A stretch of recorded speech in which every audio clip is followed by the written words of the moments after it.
Does it ever end? I mean, does the virtue signaling ever end? You would be hard pressed to find another network in this country that is more obsessed with race than ESPN. Just last week, the face of ESPN, Captain Doofus himself, Stephen A. Smith, he was talking about the white privilege or the supposed white privilege that Pat McAfee enjoys at the worldwide leader in woke. Now, never mind the fact that when Sage Steele was working at ESPN and she was being essentially silenced by her bosses who just so happened to lack melanin, I don't remember one time when Stephen A. came to the defense of Sage Steele. The tool of mythical racism, it only seems to be used when it fits their narrative. For the first time since probably last March, college basketball dominated the media headlines yesterday. And when I say college basketball, I'm not talking about the professional basketball that Caitlin Clark and Angel Reese are playing. I'm talking about the amateur basketball that young men play at the collegiate level. I know the news in sports is slower this time of year. NFL season just ended. The NBA's coming out of their annual All-Star disaster. There's nothing going on in college football. But even with the news being slow, it was still somewhat surprising to see college basketball dominating the headlines yesterday. I mean, this is a sport that used to dominate the conversation from January all the way through March. Today, the influence of college basketball has shrunk from 3 months to 3 weeks. Now, there are plenty of reasons why that's the case. The only reason March Madness is still popular is because of gambling, the brackets. The NBA has destroyed college basketball because potential star players are in the G League or they are playing professionally overseas. The one and done rule decimated college basketball. Basketball, more than any other sport, heavily reliant on star power. Kind of hard to build stars when players are only there for 1 year, or they are passing up college altogether. But problems in college basketball, that's a topic for another video. What wasn't all that surprising yesterday, the two stories that dominated the headlines, neither one of them had anything to do with the actual game on the court. The first involved college kids at, I believe it was Wake Forest, storming the court after they upset Dookie. The virgins on Twitter, they were upset. They were outraged at this display of toxic masculinity. Court storming should be outlawed. It's too dangerous. Someone could get hurt. It's too painful to watch. Yeah, where is that same energy when shitfucks are storming streets across America, looting high-end fashion stores and calling it a peaceful protest? God forbid college kids are excited about an upset win and they have a little fun by storming the court. Now, the second story that elicited fake outrage yesterday, or maybe even legitimate outrage, happened during the North Carolina-Virginia game. ESPN, they could not help themselves. It took the worldwide leader in woke all of 10 minutes to reveal their virtue signal. I'm sure you guys probably noticed there hasn't been a lot of media outrage towards the NFL this year. Normally, January, February, those are prime months to charge the NFL with violating the first woke commandment. Thou shalt not commit mythical racism.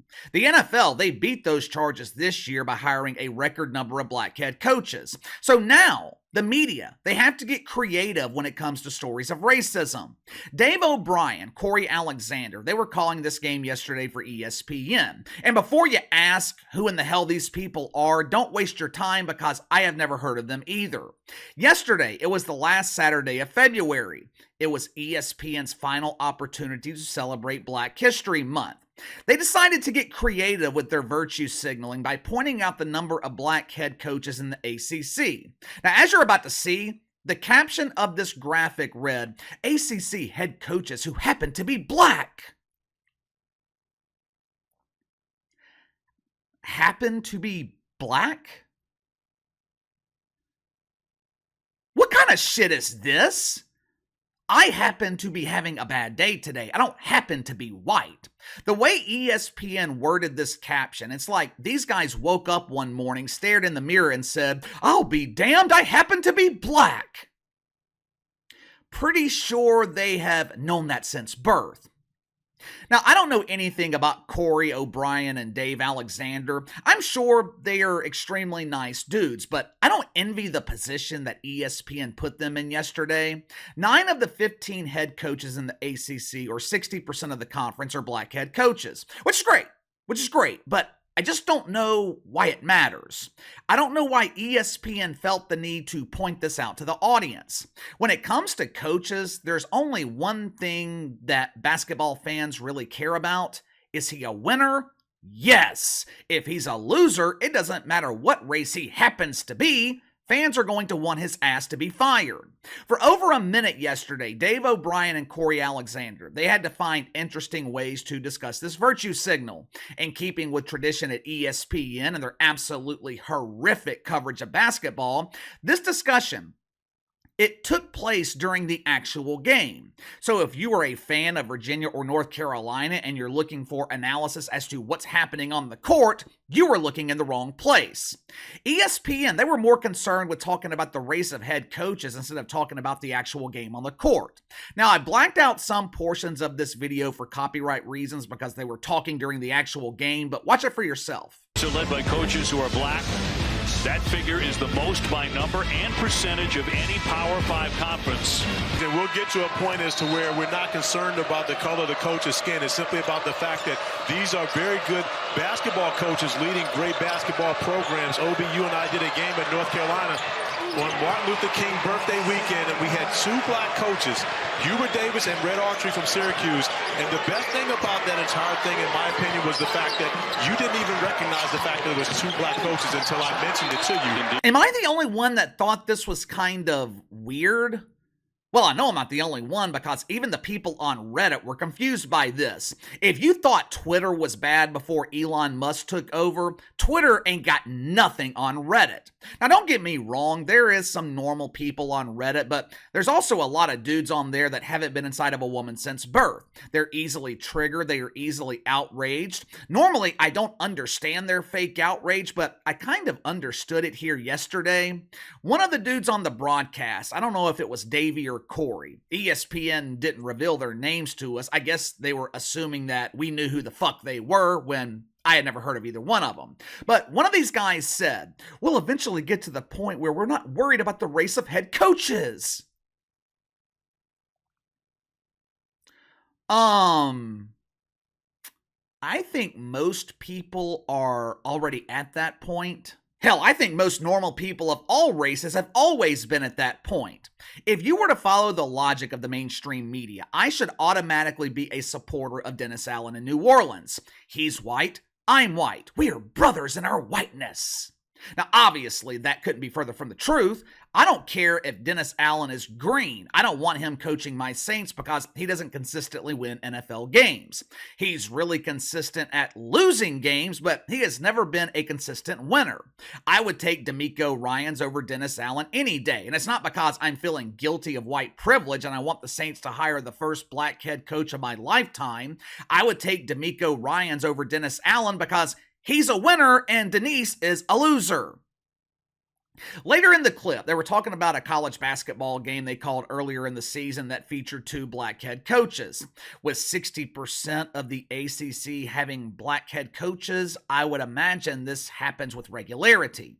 But one of the ESPN announcers said, I thought it was great because you wouldn't have known there were two black head coaches until I pointed it out. It's happening with so much consistency, we no longer need to point it out. Okay, that's great. So why are you pointing it out if it no longer needs to be pointed out? It's not like black head coaches in college basketball is something new. 3 years ago, there were 110 black head coaches in college basketball, 31% of the positions filled by black head coaches. Now, of course, at the time, this wasn't good enough for Anscape, ESPN's site that's dedicated to highlighting mythical racism. It's great that there's 110 black head coaches in college basketball, but there are 358 coaching positions. How come we don't have 358 black head coaches?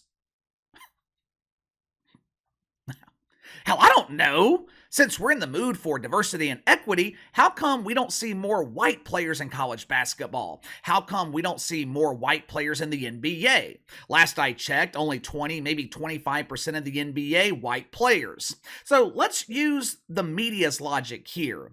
They always like to point to percentages when talking about black head coaches. According to their logic, if the NFL consists of 70, 75, 80% black players, that same number should be blackhead coaches. Well, 60 to 70% of the American population happens to be white. How come college basketball, how come the NBA isn't 60 to 70% white players? The answer is rather simple. Most of them aren't good enough. There is no such thing as equity in sports, or at least there shouldn't be. Later tonight, I'll be watching my Pelicans play the Bulls. During the game, you know how many times I'll say to myself, I wish I saw more white players on the court. I wish I saw more people that look like me. Where is my representation? You know how many times I'll say some dumb shit like that? None. Duncan Robinson's a white dude, plays for the Miami Heat. If you gave me the option to trade Zion Williamson for Duncan Robinson so the Pelicans had another white player on the roster, I would turn it down instantly. So would every other fan in the Pelicans fan base. The only people obsessed with race are working in the media. The rest of us are obsessed with results. Black, white, Hispanic, Asian, doesn't matter to me. If you're coaching my team, the only thing I care about is winning. Outside of that, nothing else really matters. But give me your thoughts on this. ESPN gives another virtue signal and it completely backfires. The worldwide leader in woke got torched yesterday on social media. Do you think fans care about the race of their head coach? I go to a good bit of games. I never hear this brought up. The only time I see this mentioned is in the media, and it's mostly from ESPN. But you let me know. Sound off in the comments below. Like, subscribe, share the video. Appreciate your support. Best way to contact me is by email at btlkc84@gmail.com, KC_BTL84 on Twitter. I'll see you guys tomorrow.